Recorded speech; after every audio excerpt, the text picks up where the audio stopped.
The Case of the Water of Life by Sir Arthur Conan Doyle and Nora Godwin. Narrated by Peter Silverleaf.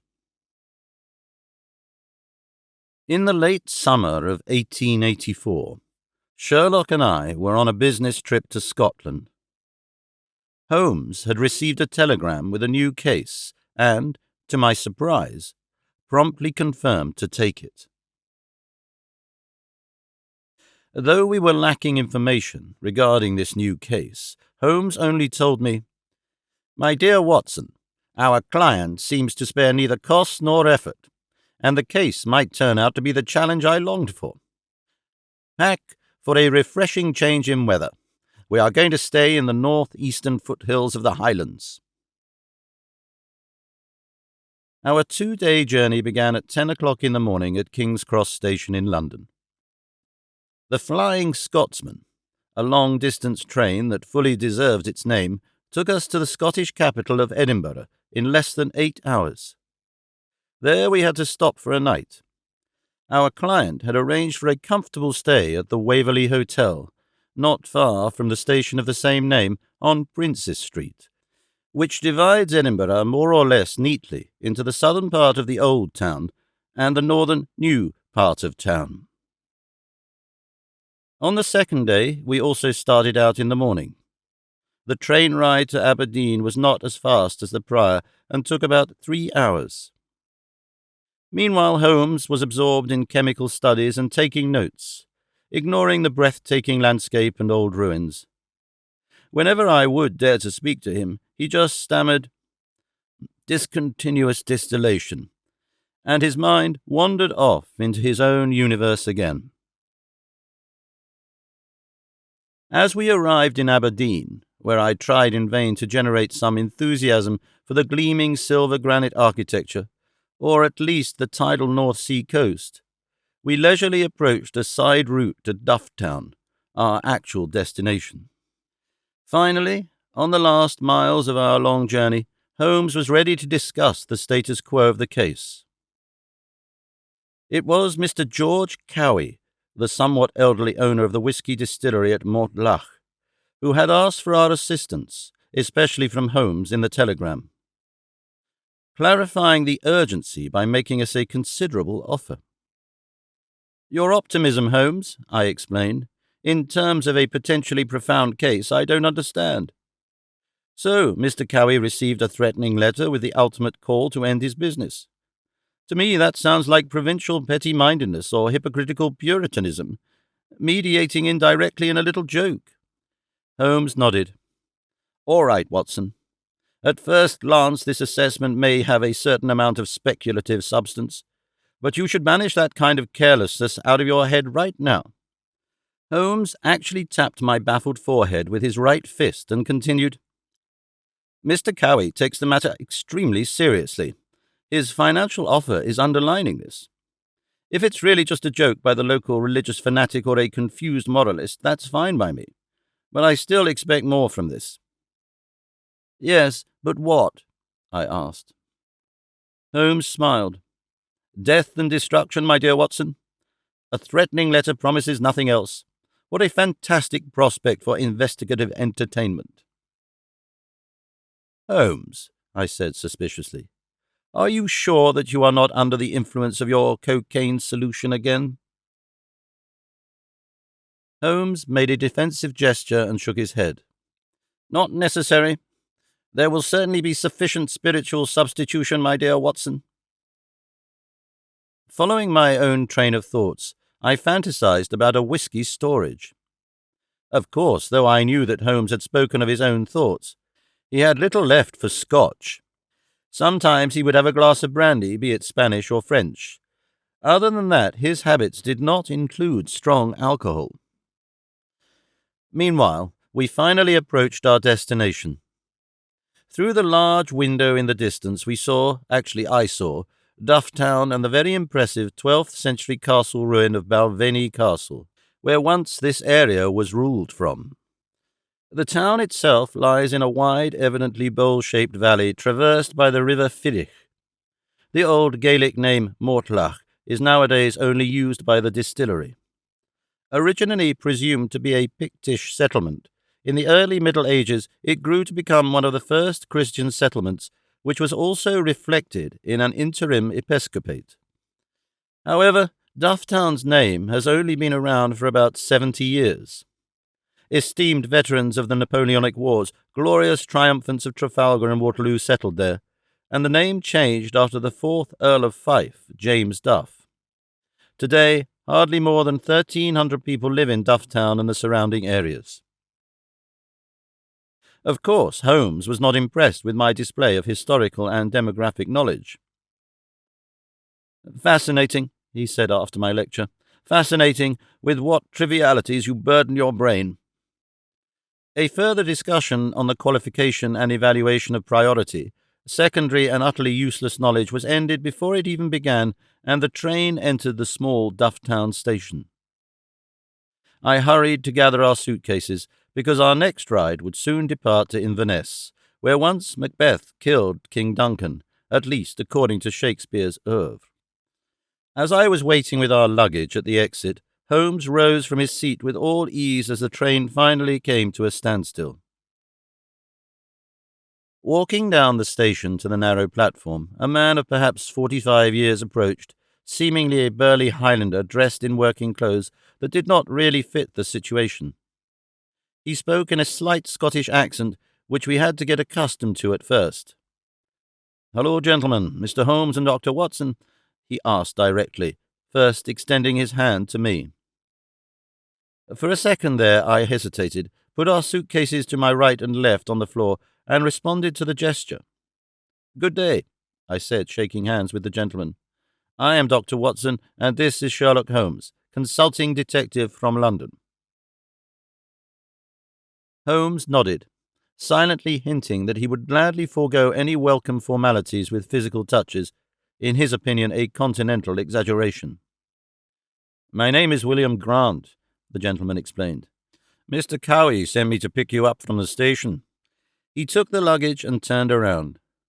"If you want to follow me to the carriage."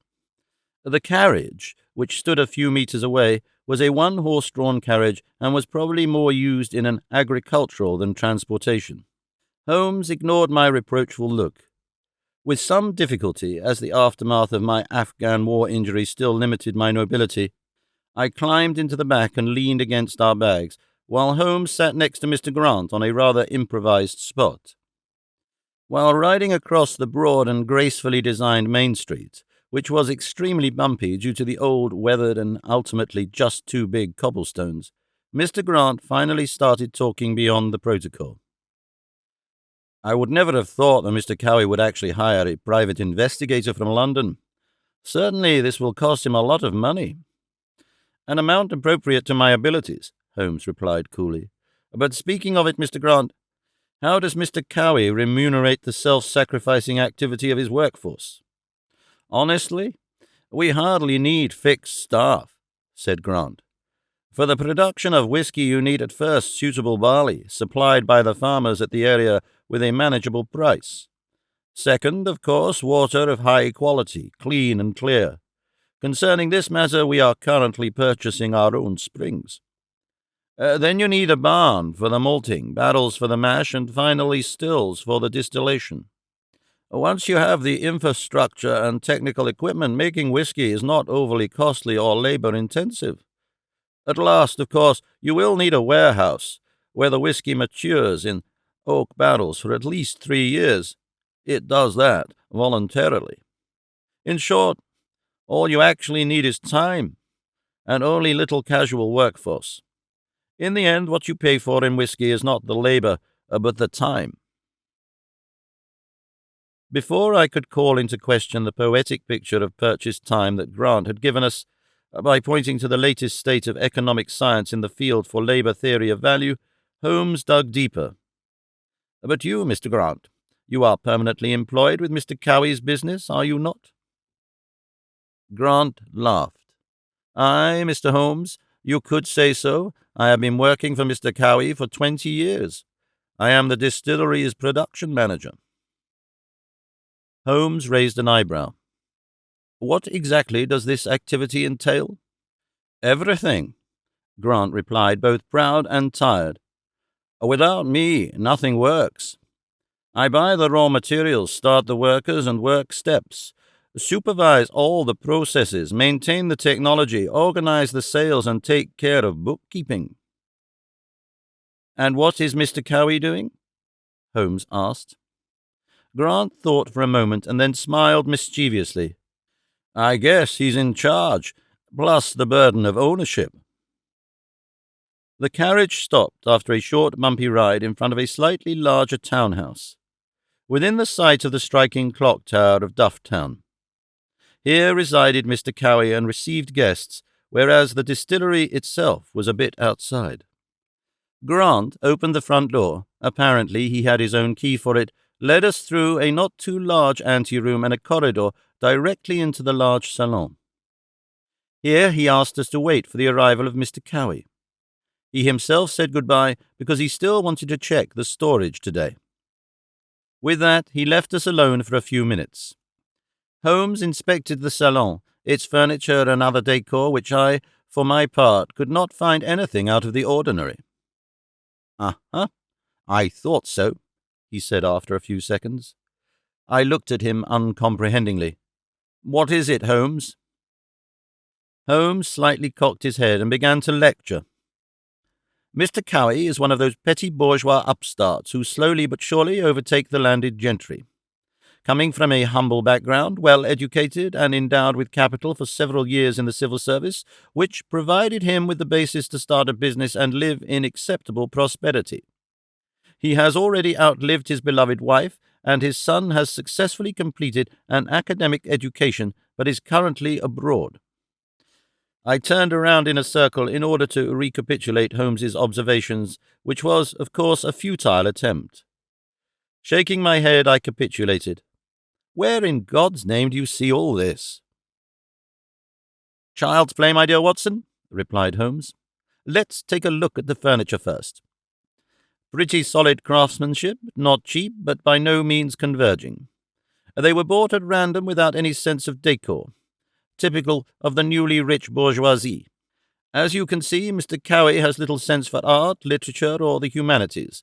The spines of the standard works on the shelf show no signs of wear. They are mere decoration. The master of the house is more interested in technology and architecture. Do you see the sketches of railway bridges, trains, and train stations? The signature and years on them indicate that Mr. Cowie himself painted them quite some time ago. On his desk stands a framed photograph. A young man who, according to his clothes, just finished university at the time the picture was taken. This young man must be a close relative. There, on the wall, hangs the accompanying doctorate's degree, issued by the University of Aberdeen. Around the portrait is still light colour, which indicates that it just got here recently. The fact that it actually hangs here probably means that the owner is possibly not practicing or maybe on a longer journey. There are no photos of Mrs. Cowie. Only here on the wall a portrait painted 20 years ago showing a young woman with a black, almost faded to grey, bow in her hair. Even though Holmes did not know this man, he read his life like an open book. To me, this was equally astonishing as distressing. However, before I could express my conflicted feelings about this, the door to the salon opened and Mr. Cowie entered.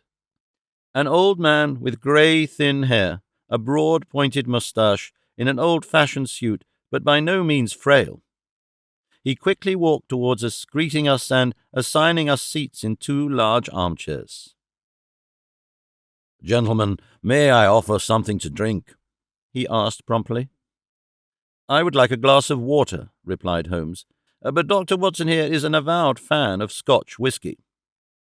"Well then," said Mr. Cowie, filling a glass with water and 2 with Scotch, "Dr. Watson will definitely enjoy this 16-year-old.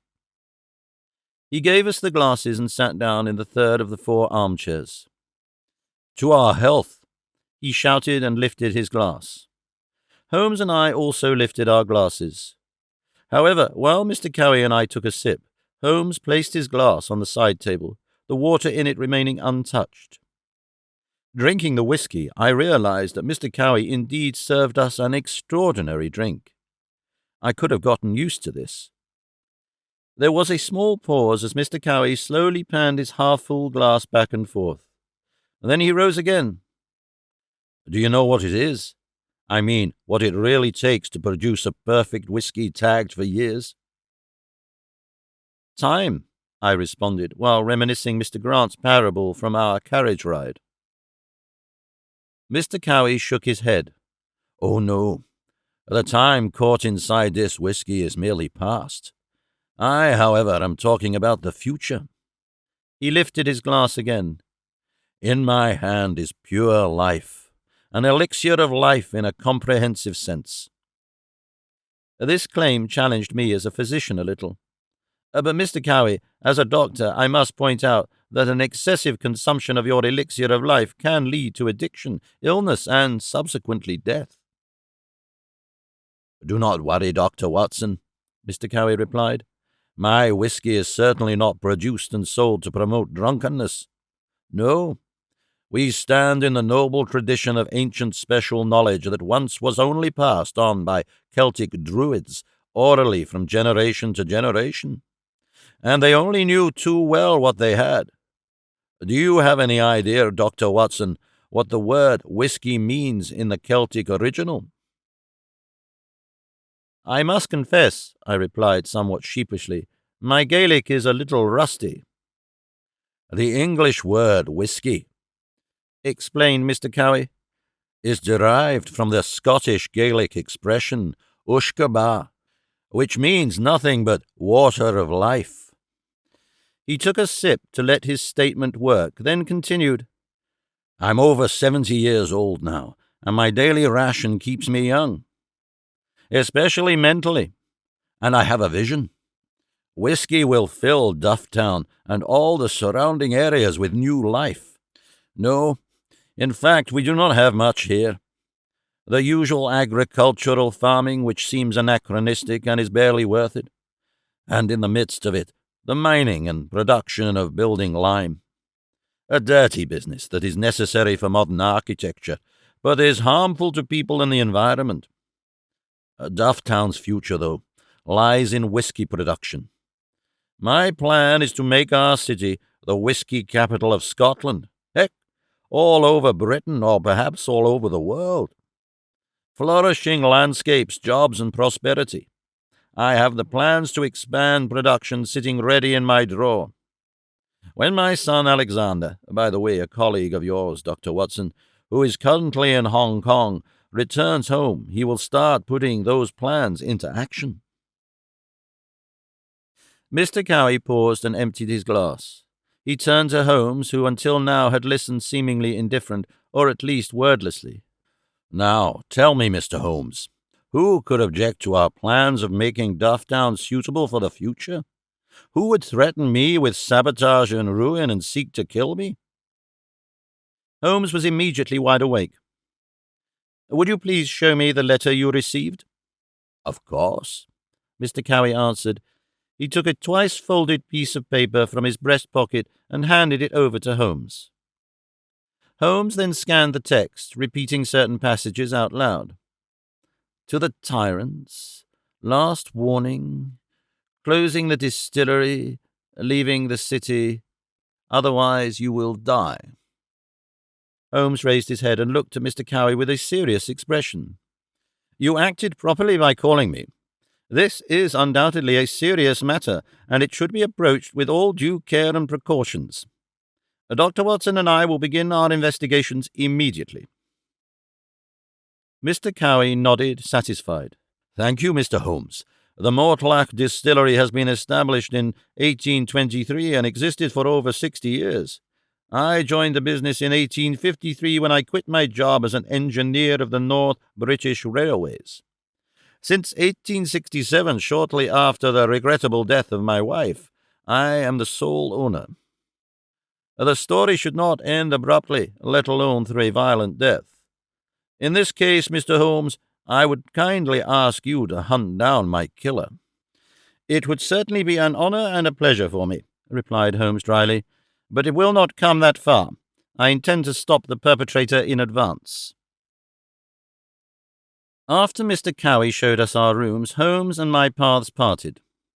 While Holmes looked through Mr. Cowie's business records, I had been assigned the task to let Mr. Grant show me the distillery.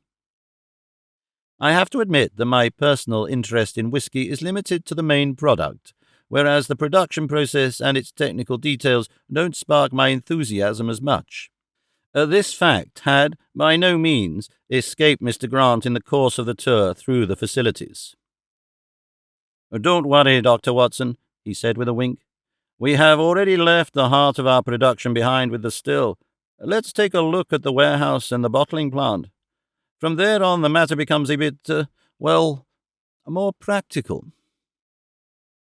Mr. Grant proved to be a down-to-earth man who worked hard and obviously knew everything there was to know about making whisky. As it turned out, he himself was also not against a good drop of it. At the end of our tour, he asked me to go into his office. It was extremely sparse, a simple table with 2 chairs, makeshift shelves with folders. He assigned one of the 2 seats to me and took out 3 unlabeled bottles from the cupboards next to the door and placed them on the table. "Well, Dr. Watson," he said as he sat down, "we now make it to the pleasant part of the tour." He opened the first bottle and filled both glasses. The liquid was yellowish in color. "This is our basis product, the 3-year-old. Minimalistic, a bit harsh, very direct. Just Scottish through and through. Nothing for a real English dandy, but more of a drink for real men like those who fought alongside Robert Bruce and William Wallace." He raised his glass, I took mine, and we toasted. "Slancher, Dr. Watson," Mr. Grant said, drank in one breath, and slammed the glass on the table. Being challenged like that, I had to defend the honor of England. "Cheers! God save the Queen!" I shouted, and also emptied my glass. Grant smiled. "So, what do you think?" I had to cough briefly. Certainly the quality of the ingredients and careful production was noticeable in the taste, but also the lack of maturity. The tart flavor attacked the palate and the neck, while it rose into the inner nasal passages. In fact, quite rightly, such was not served in London clubs.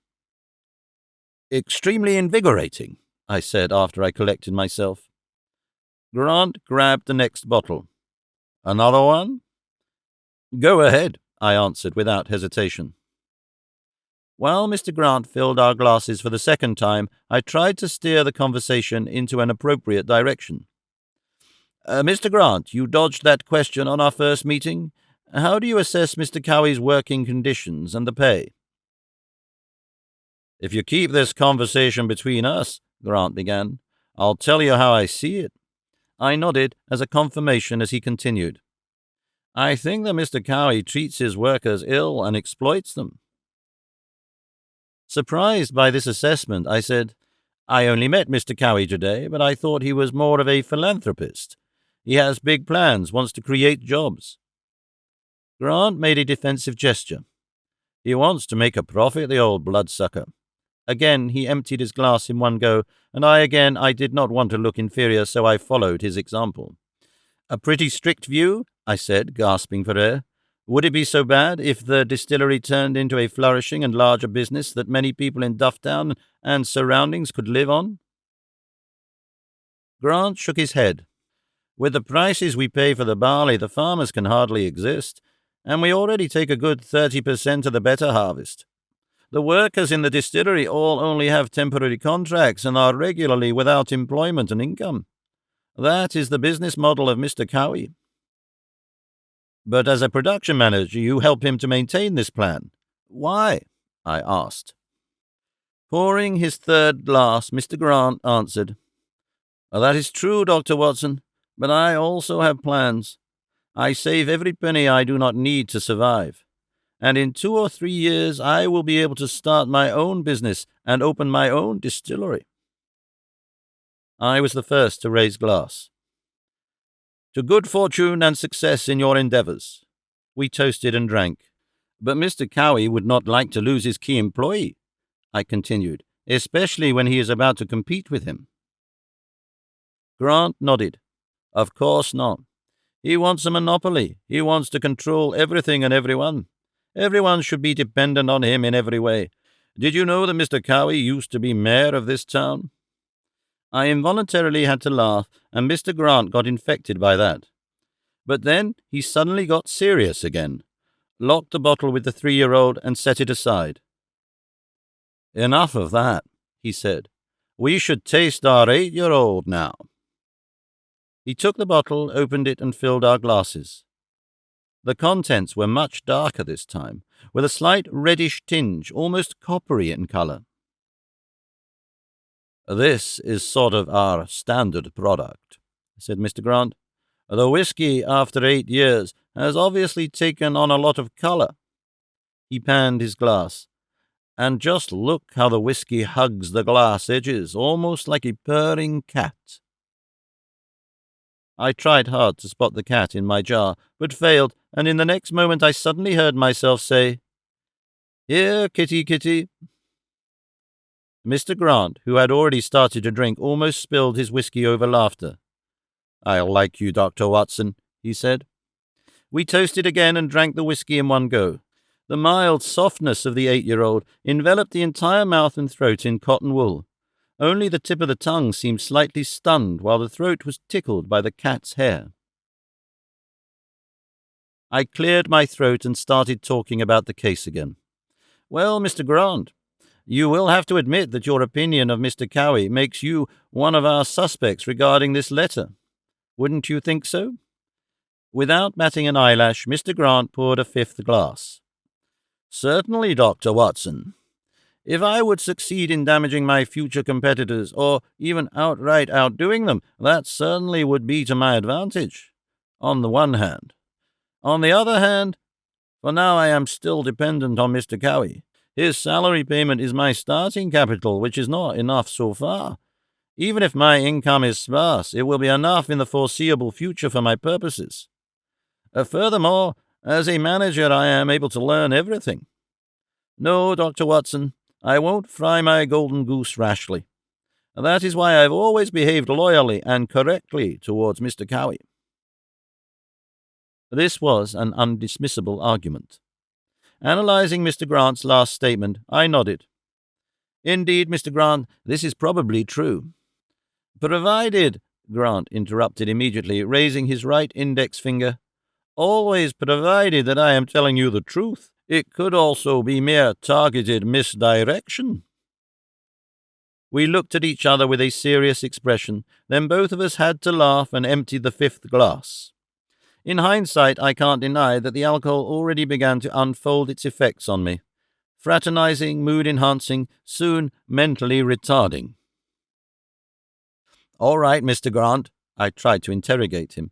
"Even if you did not do it, you might be able to help us to convict the offender. Is there anything else you can tell me about Mr. Cowie's local friends and enemies?" Mr. Grant grabbed the 3rd bottle. "This is our 16-year-old. Mr. Cowie's best friend, his only friend, to be exact." "What about his son?" I asked. "Alexander," said Mr. Grant, while filling the top product of the Mortlach distillery in our glasses. "He is a fine lad. But he has distanced himself as far as half the world and 2 oceans from his father. What do you think that means?" Again, he pushed my whiskey over the small table in my direction. Despite it being of brown colour, the contents shined and its consistency seemed to be a little thick. Admittedly, I got impatient to try and took the glass quickly. "You will not find a comparable whiskey anywhere else," Mr. Grant claimed. "Not even in Ireland, most certainly not in England." He raised his glass to toast. "To Scotland." As if drawn by magic, I jumped up, shouting loudly, "Long live the Empire!" and emptied my glass. Mr. Grant made a puzzled face for a moment. Grinning, he jumped up and jerked his heels. "Rule Britannia!" he shouted, pouring down his whiskey and saluting with empty glass in his hand. I immediately agreed, and we sang the chorus with all our fervour at least 2 times before we happily sank in our chairs. I'm afraid Her Majesty the Queen would not have been amused by this questionable vocal performance. "Well, Mr. Grant," I said, trying to hold my voice together, "let's talk about Mr. Cowie's enemies. What do you know about them?" Mr. Grant picked up the bottle of 16-year-old and looked at it. "Many things, Dr. Watson," he answered, "but that will take some time." "Time is no issue," I replied, shoving my empty glass across the table. To my infinite regret and shame, this was the last thing I can remember clearly and without a doubt. The rest of the evening with Mr. Grant and the 3 whiskey bottles increasingly blurred into a fog or proper, or rather improper, drunkenness. Only incoherent word fragments and mindless facial expressions haunt my brain. Under normal circumstances, this episode would have to be remembered as my biggest failure and eternal dishonor in the year of my collaboration with Holmes. The next morning, I was awoken by a loud knock on my door in Mr. Cowie's townhouse. I woke up, disorientated, still lying in bed with my street clothes on from the previous day. As I straightened up, a stabbing pain settled in my head that was not helped by the continued hammering on the door. "Just come in," I groaned, "but stop the knocking for God's sake." Holmes entered and came to my bed, obviously eyeing me. "Excellent, Watson," he said. "You are already dressed. How are you doing on this fine day?" I sat on the edge of the bed. At least I took off my shoes and stuttered. "Water. Could I get a drink of water?" Holmes looked around and walked to the credenza, where he emptied a jar of water into a glass and brought it to me. "There," he said. "Of course you are a little dehydrated. A logical consequence of excessive alcohol consumption." "Thanks, Holmes," I said, receiving the glass and taking a long drink. "To my knowledge, I am a physician. I know the consequences of alcohol abuse. Something I don't know is how I got here." Holmes smiled.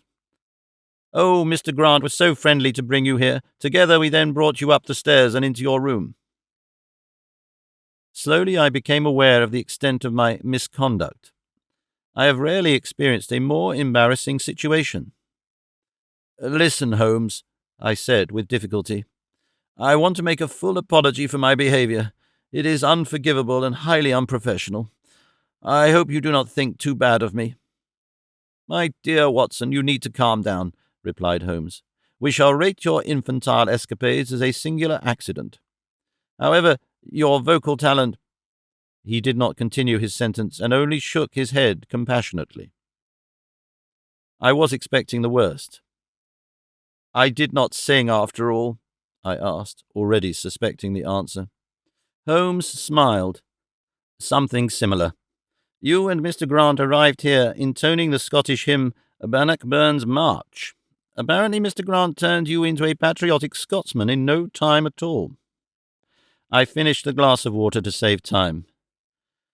"That was the whiskey," I tried to defend myself. "Did I say or do anything else I should know?"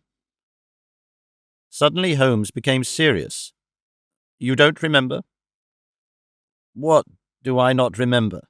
I asked, flustered. "What have I done? Out with it, Holmes."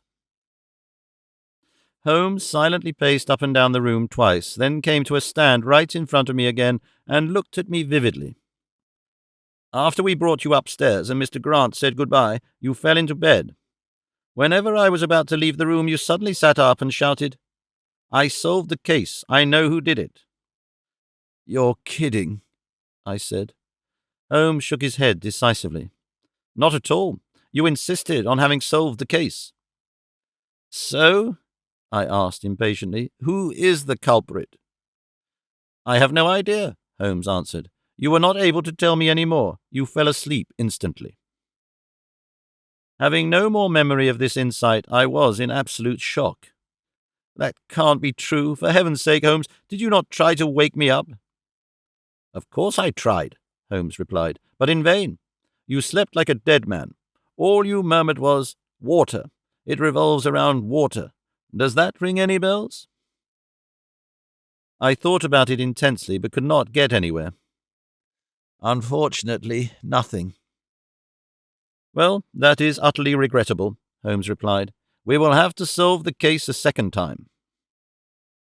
To be honest, I stuttered, while I felt my head pounding, I am afraid I am not in a state to continue. Do you still want to torment me further? Holmes smiled good-naturedly, which did not bode well. Nothing could be further from my intentions, dear friend, he claimed, but apparently the answer is in there, he said as he tapped his fist on my forehead. For God's sake, I cried in pain and jumped up. Please refrain from doing that. Oh, wonderful, my dear Watson, said Holmes, unperturbed. Now that you have gotten up, we'll help your memory getting started again. What did you and Mr. Grant talk about yesterday? My head still buzzing and humming, as if there was a swarm of bees in it, I felt dizzy from jumping up so quickly and had to sit back down on the bed. Before Holmes could protest, though, I made a reassuring gesture. All right, Holmes, all right, I said. I will cooperate. Let me think. Mr. Grant. We talked about him not liking Mr. Cowie. He wants to start his own distillery. He even drew an emblem for it, something with a stag. But Mr. Grant is not the culprit, is he? Holmes interjected. No, I replied quickly. Then I asked him about any conflicts in Dufftown that Mr. Cowie was or is involved in. Mr. Grant said he wanted to control everything and everyone, so he is trying to establish a monopoly, and also already partially achieved that. He is the main buyer of the barley, harvesting farmers, and dictates their prices. He is also negotiating the purchase of the headwaters of the tributaries to the Fiddich, in order to have sufficient qualitative, clear and clean water for whisky production. Water, repeated Holmes. You said that water was the solution. But that makes no sense, I countered. The farmers do not need spring water. We are in the north of Scotland. There is much more water falling from the sky than is needed for the crops on the fields to grow. That's true, replied Holmes. But who else could be in the dispute over the access and consumption of water with Mr. Cowie? While my headache got more intense, focusing was almost impossible. I am sorry, Holmes, I whispered. I need to lay down again. The water of life completely calcified my brain. And at that moment I had solved the case again. Holmes, I exclaimed, jerking briefly at the stinging pain in the back of my head. Holmes, I repeated a little quieter just to be on the safe side. That's it. The lime production. It requires large amounts of water, which leads its partially contaminated water back into the rivers. Mr. Cowie is about to make this impossible by acquiring the Fiddich tributaries at Dufftown. Most of the lime production would have to be stopped. The owner would be ruined. Holmes nodded approvingly. Excellent, my dear Watson. That is the solution. Suddenly I felt full of energy. Well then, Holmes, I said, we have to go. We have to inform Mr. Cowie and the police. They have to arrest him immediately. The lime producer, Mr. Irrelevant, I don't know his name. Mr. McGregor, Holmes explained. The owner of the local lime production company is called Donald McGregor. I hesitated. How do you know that, Holmes? Well, whatever. He has to be arrested. Holmes nodded. Exactly. That's why Mr. McGregor has been in police custody since yesterday and was transferred to Inverness this morning while you were sleeping. There he awaits his trial. But I don't understand, I stuttered. What does that mean? Since yesterday? Already transferred? Holmes, what's going on here? Holmes put his hand on my shoulder. Calm down, my dear Watson. He told me like he was talking to a sick child. You need to rest now. Get some sleep. You have an eventful evening behind you. In the early afternoon, our train goes to Aberdeen. I will wake you up in time and explain everything to you. At exactly 2 o'clock in the afternoon, we were sitting in a regional train wagon to leave Dufftown. The case was solved, the culprit in custody. Mr. Cowie, overjoyed at the sound outcome of the affair, delivered his generous fee. As the train left the station with several whistles, Holmes made a thoroughly satisfied impression. Only I was still not quite sure what I should think of the matter. Freed from the worst headache and again reasonably clear in my mind, I tried to make sense of the events of the last 24 hours. For now I was still in the dark about which games Holmes had played with me and why. I looked at him first and finally mustered up some courage. "Tell me, Holmes, you solved the case before me, didn't you?" "Of course," replied Holmes, "but there is nothing to be ashamed of. You actually found the solution twice, and all this under mental impairment. Extraordinary impairment, I mean." "Thanks," I muttered. "And when did you know who was responsible for those letters?" "To be honest," said Holmes soberly, "it wasn't a big deal. Right after you left the distillery yesterday afternoon, I had convicted the culprit."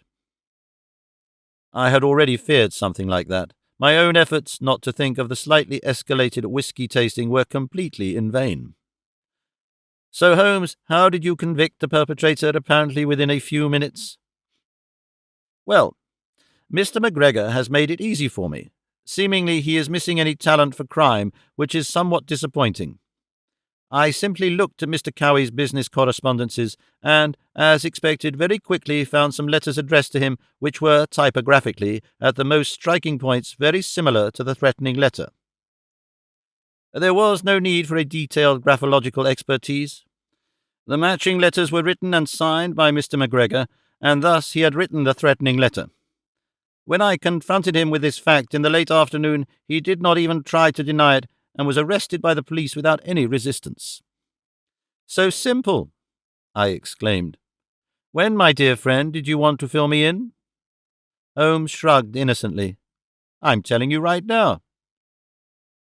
I buried my face in my hands, and immediately my headache returned. "Watson, are you all right?" Holmes asked. "I do have something for you in case you are not well. Mr. Grant gave me a little present for you. He sends his regards. Unfortunately, he could not send you off personally because there was a lack of time in his schedule." Holmes pulled an unlabelled bottle of whiskey out of his briefcase and held it under my nose. "For God's sake," I groaned, "take this stuff away from me." "How ungrateful," said Holmes' peaked face. "In the end, you might even accuse me for taking this case for your sake." "Because of me?" I asked uncomprehendingly. "What do you mean?" "Well," Holmes explained, "as soon as I read the telegram, it was obvious to me that this case was just going to be a trifle, and that the long journey across almost the whole island would be a waste of time." "But," I interjected. Smiling smugly, Holmes continued, "My dear Watson, you lately seem so ill-tempered back on Baker Street that I thought that a little change and a little task would do you good. Little did I know that you would turn this into an infernal drinking spree. Exhausted, I let myself sink back into the seat. It started to rain, and drops of water ran down the window as we crossed the bridge across the Fiddich River. I still had a good 12 hours of train ride to think about my life. "Would you do me a favor, Holmes?" I asked. "Certainly," he replied, out of friendly obligation. "We want to bring back the spirits," I explained. "Please hand me the whiskey bottle."